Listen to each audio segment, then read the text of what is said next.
इस समय आप देख रहे हैं बुंदेली संवाद न्यूज। बुंदेली संवाद न्यूज यानी सच्चाई का संवाद।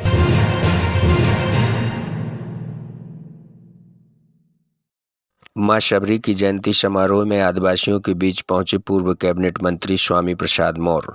बड़ी खबर झांसी जिले के सकरार से आ रही है, जहां कस्बा सकरार के रोतियाना मोहल्ले में आयोजित मां शबरी की जयंती पर एक समारोह व संगोष्ठी कार्यक्रम का आयोजन किया गया। आयोजित कार्यक्रम में मुख्य अतिथि के रूप में पूर्व कैबिनेट मंत्री उत्तर प्रदेश सरकार स्वामी प्रसाद मौर्य और पूर्व राज्य मंत्री भगवती सागर आदिवासियों के बीच पहुंचे, जहां पहुंचकर उन्होंने मां शबरी के चित्र पर माल्यार्पण कर उन्हें नमन किया। कार्यक्रम में उपस्थित जनसमूह को संबोधित करते हुए भगवती सागर ने मऊरानीपुर में किए गए कार्यों के बारे में बताया। वहीं उन्होंने जनता के हक अधिकार की बात कही। वहीं कार्यक्रम में विशिष्ट अतिथि के रूप में मौजूद पूर्व मंत्री स्वामी प्रसाद मौर्य ने सभी आदिवासी भाइयों से एकजुट होकर गरीब आदिवासी दलित के हक की लड़ाई लड़ने की बात कही है।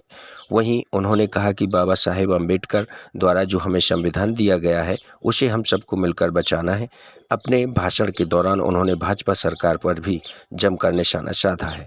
इस मौके पर काफी संख्या में आदिवासी समुदाय और अन्य ग्रामीण जन उपस्थित रहे। बुंदेली संवाद न्यूज के लिए अंकेश गुप्ता की रिपोर्ट। आज हम लोगों के बीच में आए हैं। मैं सबसे पहले चूंकि से विधानसभा से जागरूकता का काम किया है और संघर्ष का काम किया है, तो परम आदरणीय स्वामी प्रसाद मौर्य जी ने किया है। और मुझे बड़ा गर्व है कि मुख्यमंत्री के बाद अगर दूसरा कोई ऐसा कोई पद नहीं रहा जिस पद पर स्वामी प्रसाद मौर्य जी न रहे। इतना बड़ा कद, इतना बड़ा संघर्षशील नेतृत्व। सर, आप अभी बुंदेलखंड की धरती पे आए हुए हैं, जिला झांसी में। बुंदेलखंड पहले से भी सूखा से कई समस्याओं से त्रस्त रहा है, तो क्या संदेश देना चाहते हैं आम जनता को? पहली बात तो आज सकरार गांव में शबरी माता जी के जन्मदिन के अवसर पर लोगों ने एक भव्य आयोजन का बंद कर दो, थोड़ा माइक कर। कार्यक्रम थाना है, जिसमें मुझे भी आने का अवसर मिला।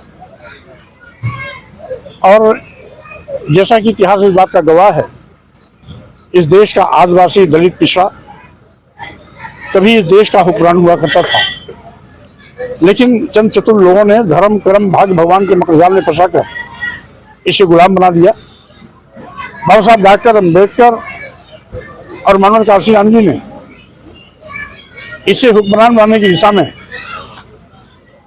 न केवल काम किया, बल्कि एक लंबे अंतराल के बाद बहुजन समाज को सत्ता में पहुंचाया, हुक्मरान भी बनाया, सम्मान स्वाभिमान की वापसी भी सुनिश्चित कराई।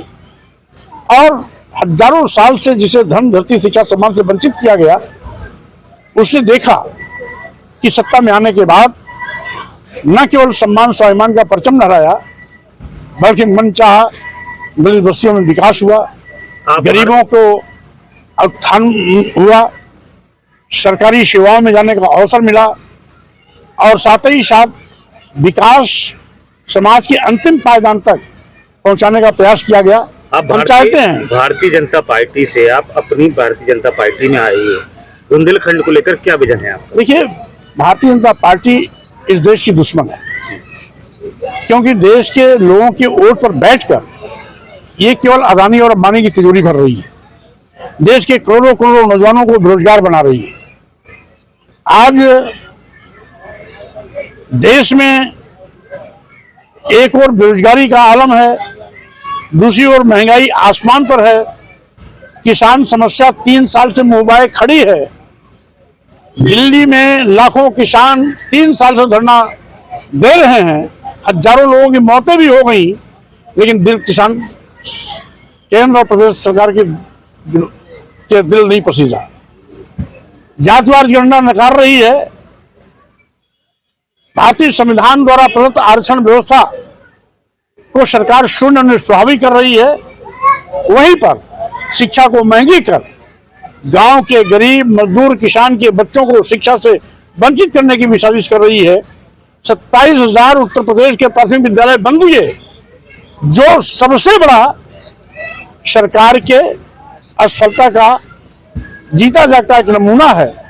वहीं पर पहले अस्पतालों में गरीबों के लिए निःशुल्क दवाएं मिलती थी, आज वो भी नदारद है। तो कुल मिलाकर के ये देश की जनता के खून पसीने की कमाई को केवल अपने कुछ चंद चहेते उद्योगपतियों की तिजोरी भरने में लगी है।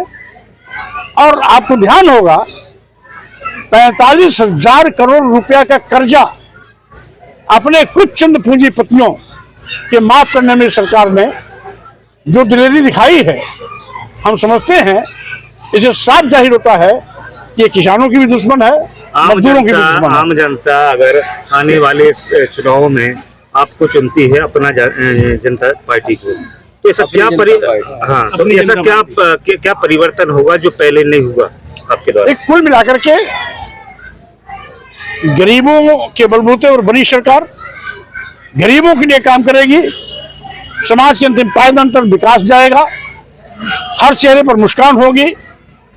साथ ही साथ बाबा साहब डॉक्टर अम्बेडकर ने भारतीय संविधान के माध्यम से जो आरक्षण की व्यवस्था दी है, बड़े पैमाने पर सरकारी नौकरियों के माध्यम से आरक्षण का लाभ देकर के हर नौजवान को सरकारी नौकरी देने की प्रयास किया जाएगा।